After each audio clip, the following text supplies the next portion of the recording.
É possível traçar algum paralelo do que é essa eleição do conclave? É uma eleição. Com o que a gente conhece de eleição de uma forma geral? Sim, não, por quê? O que é que seria aí algo em paralelo ou que é totalmente diferente? Então, eu acho que, para começar, a gente tem que entender que essa reunião, esse conclave, que se organiza quando morre um papa, tem sempre uma dimensão espiritual e uma dimensão humana, né? Na dimensão espiritual, talvez aí essa ideia de que, de alguma forma, o Espírito Santo orienta, né, a decisão. Então, eles rezam muito. Se você olhar os cardeais entrando na Capela Sistina, se faz na Capela Sistina, que é uma capela privada do Papa, então eles entram rezando a ladainha de todos os santos, ali pedindo que Deus realmente influencie a decisão. Então tem um lado espiritual, então a gente não pode negar isso. Mas também tem um lado muito humano, e na verdade é até previsto esse lado humano. Eles precisam conversar e eles precisam decidir, né? Até quando, historicamente, quando os cardeais começavam a demorar muito para eleger um papa, o povo que estava fora começava a ficar irritado, né? A gente precisa de um papa. E quando é eleito o papa, tem aquele grande anúncio, né? Habemus papam, né? Temos o papa, quer dizer, chegamos nessa decisão. A diferença, eu acho, em relação a uma eleição política normal, principal, primeiro, não há candidatos assim que se apresentam, né? Não é que alguém diz, eu quero ser eleito, essa é a minha plataforma. Não, isso não tem, primeira coisa. E segundo, uma série de candidatos, são pelo menos os 135 que estão ali dentro, que são os cardeais eleitores, podem ser eleitos. Então, todos são candidatos a serem eleitos. E também são 4 votações por dia. Então, é uma dinâmica meio rápida, né? Quer dizer, a cada 2, 3 horas tem uma nova votação. Então, o processo é rápido. Então, eles vão conversando, já votam. Aí já tem um outro voto. Aí depois tem uma pausa, já tem outro voto. Se não eleger, no outro dia começa tudo de novo. Então, assim, é um processo um pouco diferente, né, das nossas eleições. Eu diria que, acrescentando a isso que o Felipe já falou, que a gente tem que ver que os cardeais não estão organizados em partidos políticos ou unidades territoriais que devem proteger os seus direitos ou coisa parecida. Cada um deles é, de certa forma, independente dos demais, todos, em teoria, em comunhão, mas independentes uns dos outros.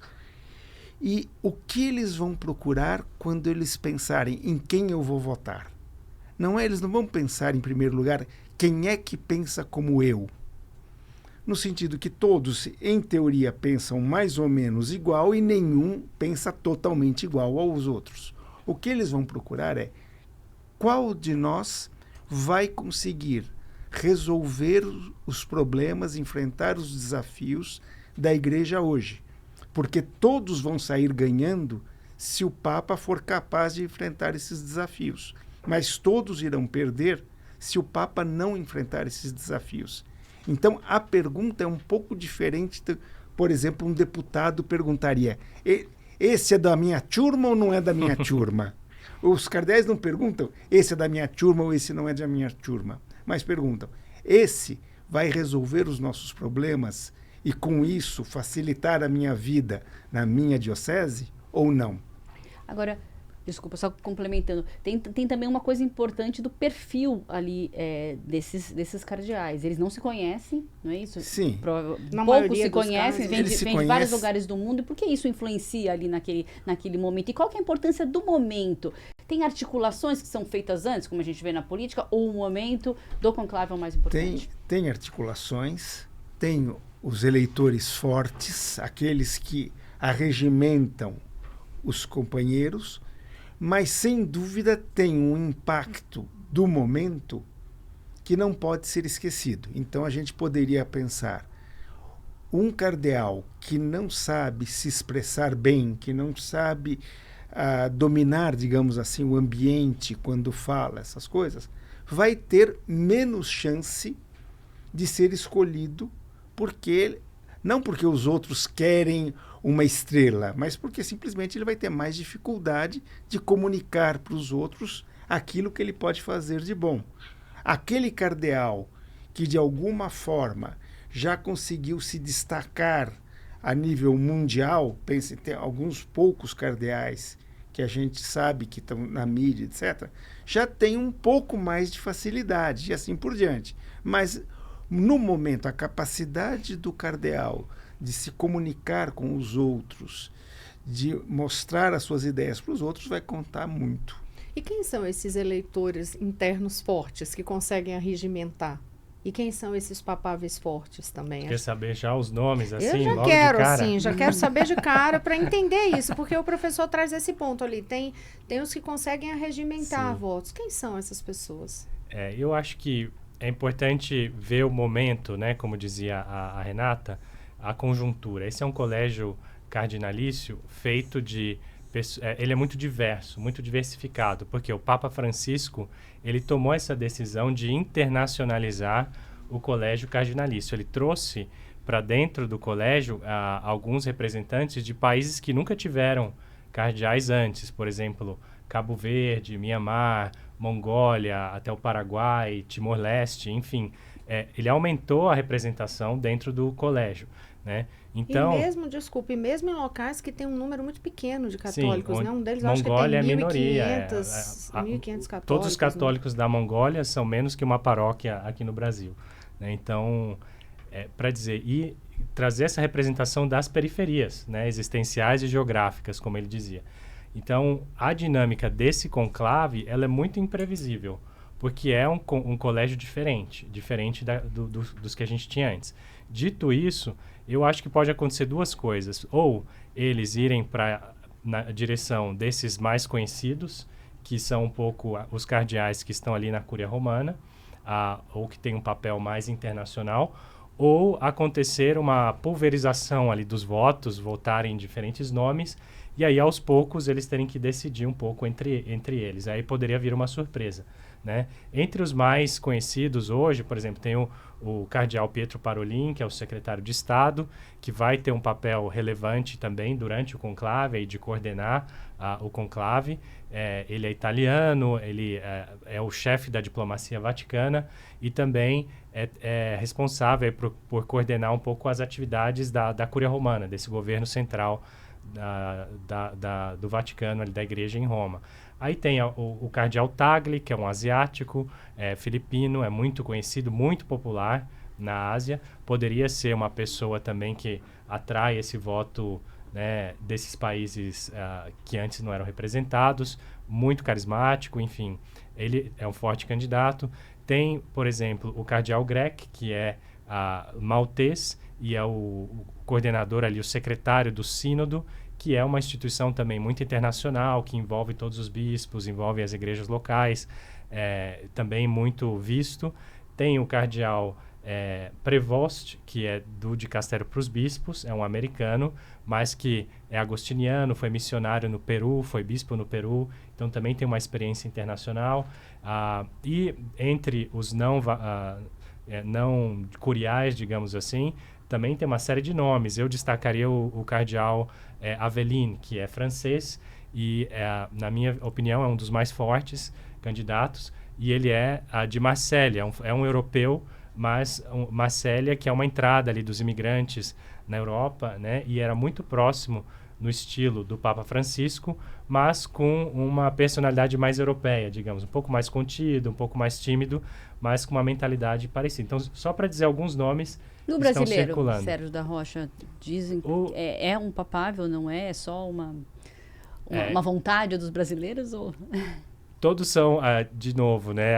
A gente sempre pode se surpreender. O conclave é um mistério que às vezes ninguém entende o que aconteceu ali dentro, e tem esse mistério, esse sigilo também, né? Mas o Dom Sérgio, o nome dele é mencionado, Dom Sérgio da Rocha, que é arcebispo de Salvador, é mencionado principalmente porque ele é membro do C9, que é o Conselho dos Cardeais.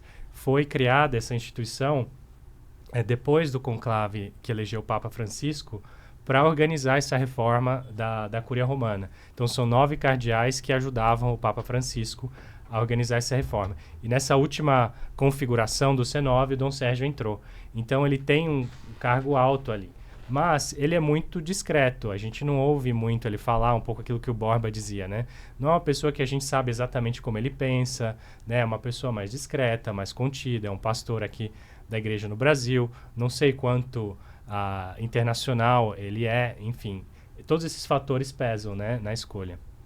O Dom Paulo teria chance? Porque as pessoas até comentam assim, né, que o Papa era o Dom Paulo era uma pessoa que ele de fato conhecia, que ele chama, tem algumas cenas de Vaticano de ele chamar o Dom Paulo, ele falava Paulo e chamava o Paulo, então fica aquele clima de torcida mesmo, por mais que se diga, não tem como comparar com a eleição, eu imagino isso, país a país, que tem um nome citado de um papável, tem as torcidas internas ali. É verdade.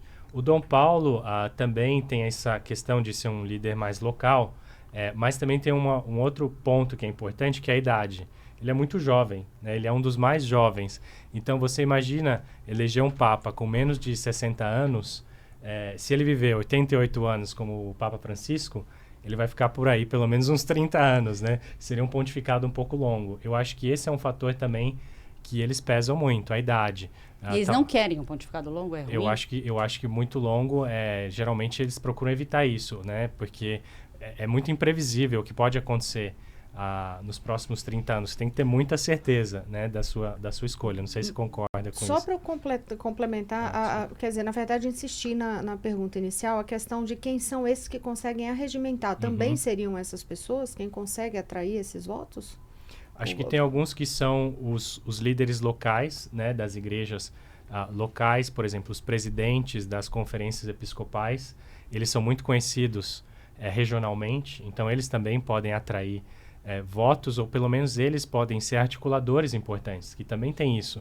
Às vezes ele mesmo não é um candidato, mas ele pode orientar os outros, ser um líder ali, né, entre um grupo regional, um grupo linguístico também, que tem esse fator também da língua. Nem sempre eles conseguem se comunicar entre eles, então você precisa de alguns mediadores, né? E esses da Cúria Romana, que são já muito conhecidos internacionalmente.